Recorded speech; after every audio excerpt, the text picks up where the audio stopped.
مساء الخير على كل حلوياتي. النهاردة الفيديو ده للبنات بس، تمام؟ ولو الولاد حبوا ياخدوا فكرة مفيش مشكلة. بصي بقى يا ستي، ايه العلامات اللي تقدري تعرفي بيها ان الراجل ده معجب بيكي؟ اول حاجة هتلاقيه كده يبتدي يبصلك نظرات كده من وقت للتاني. وفي حاجة بيعملها كده الرجالة، انه لما تكون كده عاجباه بنت، شكلها، لبسها، جسمها، تكون داخله دماغه يعني، تلاقيه كده بيبص لها حته نظره كده خبيثه.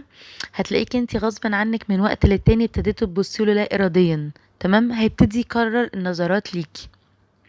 دي اول حاجه. الحاجه التانية، هيحاول ان هو يلفت بقى نظرك، ان هو يعلي صوته، يهزر بصوت عالي، ان هو يلبس لبس شيك ملفت علشان انت تتلفت نظرك ليه وتقولي واو الولد ده شكله حلو قوي وجامد.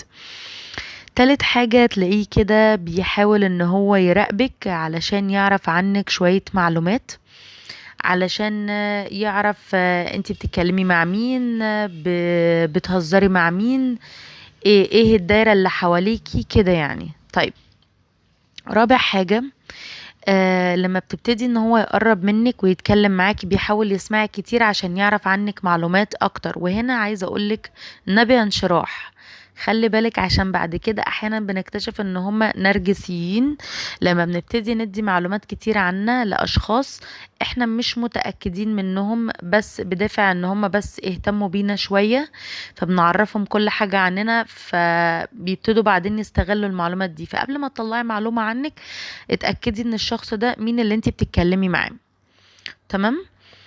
كمان بعد كده تلاقيه بيتضايق قوي لما حد بيحاول يقرب منك او بيهزر معاكي، تلاقيه كده بيغير، تمام؟ كمان بيحاول يعمل الحاجات اللي انت بتحبيها علشان اعجابك بيه يزيد. وبيحاول ان هو يشوف اصحابك القريبين منك علشان يقدر يخليهم ان هم يشوفوه بشخصية حلوة، فيقنعوكي ان هو شخص مميز وان هو ممتاز ومفيش منه اتنين، تمام؟ بيحاول يقدم لك مساعدات من غير ما انت تطلبي. الهيرو ظهر، تمام؟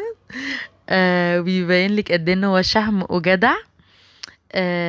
كمان بتلاقيه انه هو لما بيحس بقى ان هو ابتدى اعجابه ان هو يتكشف ليكي او للي حواليه، فتلاقيه يبتدي يتجاهلك. تروحي انت سأله سؤالك، الله، هو مش كان معجب بيا النهارده؟ ايه لحق بكره خلاص ان هو ينساني؟ خدي بالك بقى، دي من اهم علامات ان هو بعد الاهتمام الشديد قوي ان هو يتجاهلك، عشان بيحس ان مشاعره اتفضحت.